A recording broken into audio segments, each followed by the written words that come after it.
Everybody, today I'm going to teach you how to create a mood board for your album cover project and teach you a few Photoshop skills that you'll need to create that mood board.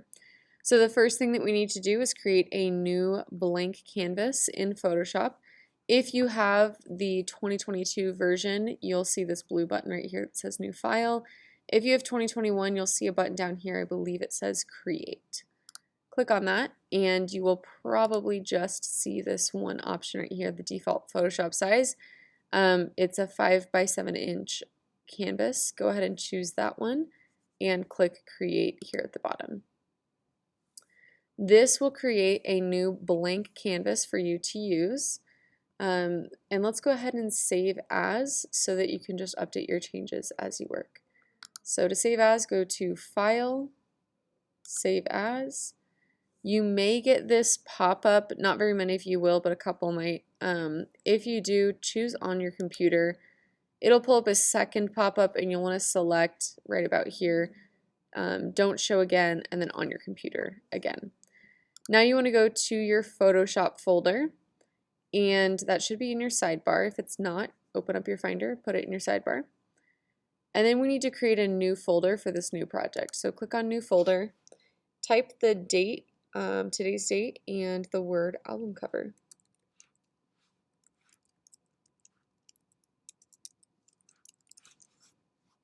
Alright, this is where we will save all of the photos and documents that we need for the album cover project. Once you've created that, if you would like to, you can retitle the document. I'm going to call it Mood, I cannot type today, Mood Board. And as far as format goes, whatever Photoshop wants to save it as is fine. I believe the 2022 version saves it as a TIFF file and the 2021 version saves it as a Photoshop file. Either one is okay. And then click Save. And if you have a TIFF, you'll need to click OK. Now we have a blank canvas to work on, and we need to get some photos from the internet for inspiration. So pull up your internet browser. Whatever genre you have decided you want to do, type the name of that genre and then either the word music or aesthetic or album cover, something that will get you images related to the genre that you want to work with. Then just scroll through and see if you can find a photo that you like the look of. I'm going to go ahead and use this one. If you want to pull it up larger, you can try right-clicking or control-clicking and choose Open Image in New Tab. That won't go to the website that it's from. It'll just open the image, and sometimes that image is a little bit higher quality. Then you can control-click or right-click again and choose Copy Image. You could also copy from here if you don't care too much about the size. It normally is fine. Another thing that I guess I'll show you how to paste first. So go back to your Photoshop document. The keyboard shortcut to paste an image is Command V, like Victor, and that will just paste it right on here. Or you can go up to Edit, Paste, and that will do the same thing. If you want to undo anything, press Command Z, and there's one other way to get your photos on here. That is to pull up the image and then drag it and drop it. So whichever way you prefer, just get the image onto the mood board. Because this is not your final project, I'm not too concerned about resolution. If your photos are really tiny, just let them be small. If you try to make them too much bigger, they will just be really pixelated. So either find a new image or just leave it small on your board. Okay, next up I want to teach you how to resize, move, and rotate these pictures. So we used the Move tool in our last levitation lesson. It's this first tool in the toolbar, and you can just click on your image and move it around. I'm going to keep this one in the corner. If you have multiple layers over here in the layer panel, you need to make sure that you have the layer selected that you actually want to move. So every time you add a picture, it will create a new layer. You have to have that layer selected to be able to move it. Next, we are going to transform the image, which is basically a word for resizing and rotating. The keyboard shortcut to transform is Command T. and that puts these little dots on the corners and the sides. You can also go to Edit, Free Transform, and it shows you right here what the keyboard shortcut is. Once you're in free transform mode, you can pull on the edges to make it larger or smaller. This one is holding its ratio, which is good. You don't want it to get stretched out. If you have a situation where it's stretching your image and distorting it, I'm going to undo that. Look for this little chain right here. This link should be clicked up at the top so that it holds the ratio. So you can resize. If you hover just a little bit away from the corner, you can also rotate your image. And Command Z will undo anything that you do accidentally. Also Edit, Undo. You can see Command Z over here. Okay. Next up, there are a couple ways to crop this image. You will need to choose the rectangular marquee tool, which is the second one down in the toolbar.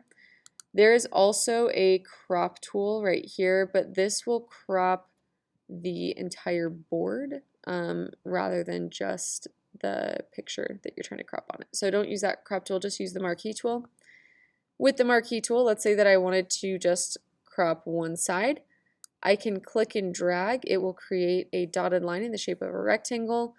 That is the selected area. It is only selected on this layer, so if you had multiple other layers, it would only affect the selected layer. Then if I press delete, it deletes that part of the image and I can click away. I can also crop the other sides like that. Now, if you don't want to do it in multiple different steps, there is another way. And again, clicking off to the side will get rid of the selection. So let's say that I wanted to crop it to here. Now I want to keep the center. So what I have selected right now, if I press delete, it will delete the center. I'm going to undo that.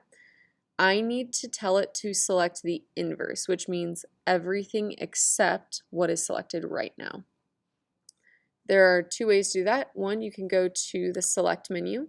So these menus up top, if you're trying to edit something, go to the edit menu. If you're affecting an image menu, the select menu deals with all selections.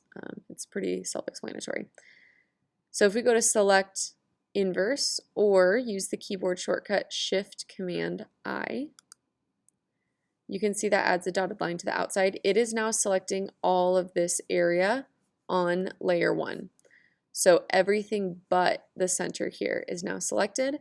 It's only affecting layer 1, and if I press delete, I can crop my image down to that square. Then just click away. So those are two ways to crop an image. I'm going to undo now. Go back here. We use the move tool to move this off to the side again. Next up, we are going to make some shapes.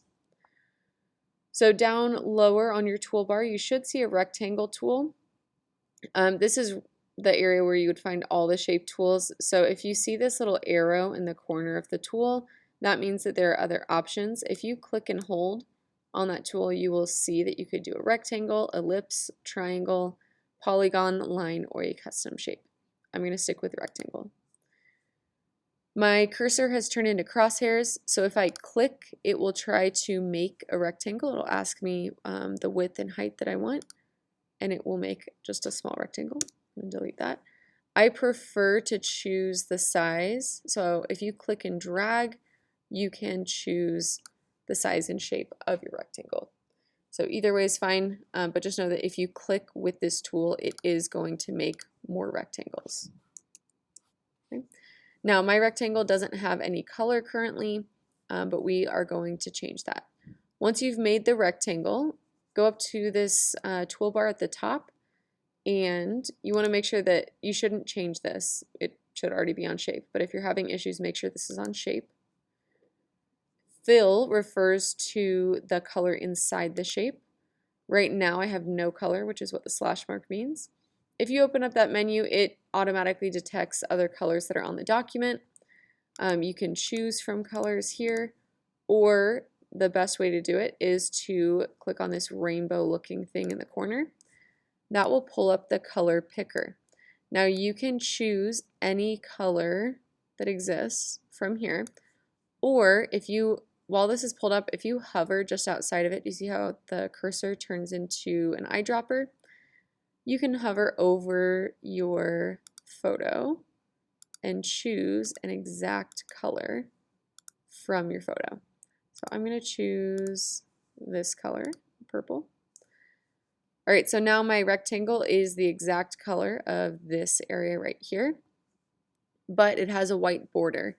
Yours may not have a border. The next section over from fill is stroke.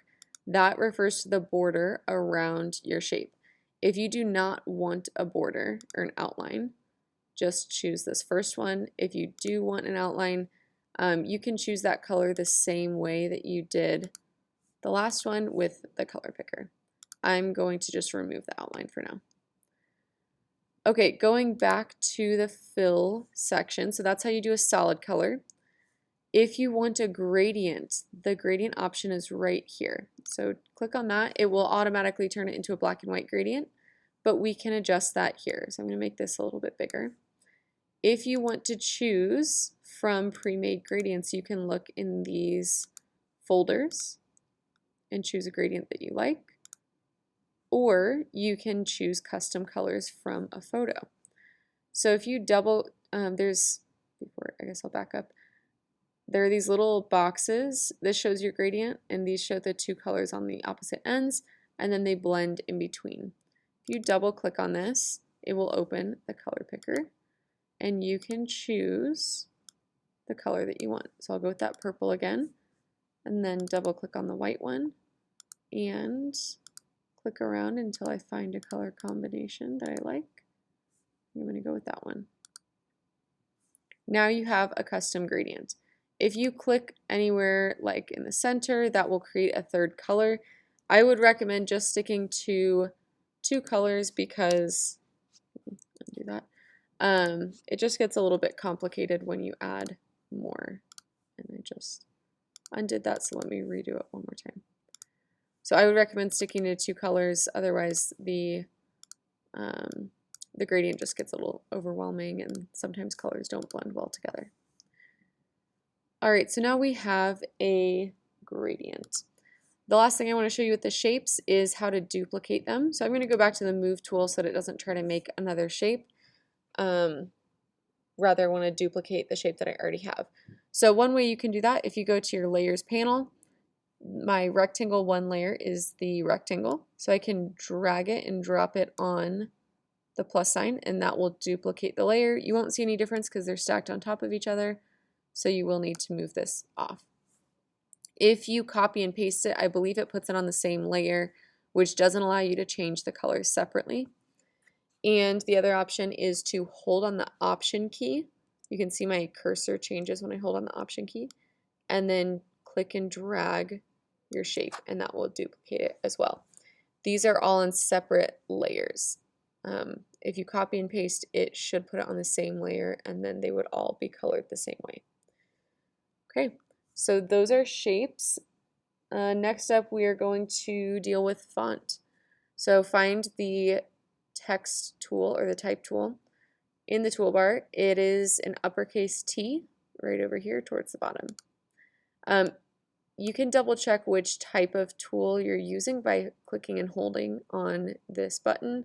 We want to use the horizontal type tool for now. Okay, so my cursor has turned into a typing cursor. If I click, it's going to, I'm going to change it to a more normal font. It's going to make a text box of whatever size it thinks is best, and it will fill it in with Latin. You want to immediately delete the Latin or start typing over it. The other thing you can do, go back, I'm going to just delete that layer so I don't have to deal with it, is click and drag so that you choose the size of the text box. Again, it fills it in with Latin, so just immediately start typing to replace the Latin while it's still highlighted. Then highlight your text, and you can edit the text up here at the top toolbar. There's a drop-down menu for fonts. I've been using this font for the most part today. I'm going to expand that so that you can see the whole word. Sometimes there's a bold or an italicized option here. You can choose the font size that you want, whether you want it centered or left or right registered, and the color works the same way as the colors for everything else. You can even drag over an image until you find the color that you want.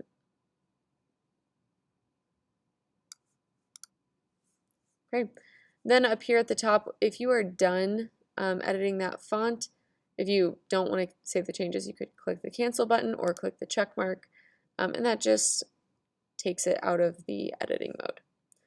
I'm going to go back to the move tool, and I'm going to overlap some of the elements so that you can see how the layers actually work. So go ahead and just overlap some things on your project. And look at the layers menu. So you have all of these different layers. Whatever's at the top is your top layer here. So that's why hello goes over everything else. Whatever's at the bottom will be behind everything else. So if I were to bring layer 1 up to the top, now it overlaps the words. Same with the rectangle. That must have been the wrong rectangle. There you go. So you can bring those to the top by rearranging your layers. And if you want to bring the text back up to the top, just drag that layer up as well. Again, anytime you want to edit a specific photo or text, you have to make sure that you have the correct layer selected. And you can test it by hiding the layer to see which one it is so that you can find out if you're using the right layer. Okay, the last thing that I want to show you today is how to find new fonts. So you can go to dafont.com. This is also linked on Canvas. There are different categories of fonts here, and you can even type in your genre or your name or something that you might want to write and see how it looks in each font. To download the fonts, you simply click on download. That will appear down here. It will also be in your downloads folder if you pull up a Finder window. So I'm going to minimize these so that you can see what I'm doing. It will download as a zip folder, so it ends in zip. You have to double click on it to unzip it. And then you'll either see just the font or folder with multiple different fonts. If it ends in TTF or OTF, it is a font. Double click on the one you want, click Install Font. It will load, and when it's done loading, it is installed on your computer. Now you won't see it in Photoshop until you restart Photoshop. So it is on the computer, but it won't appear in Photoshop yet. I would save all your work with Command S. You can see it loading down here.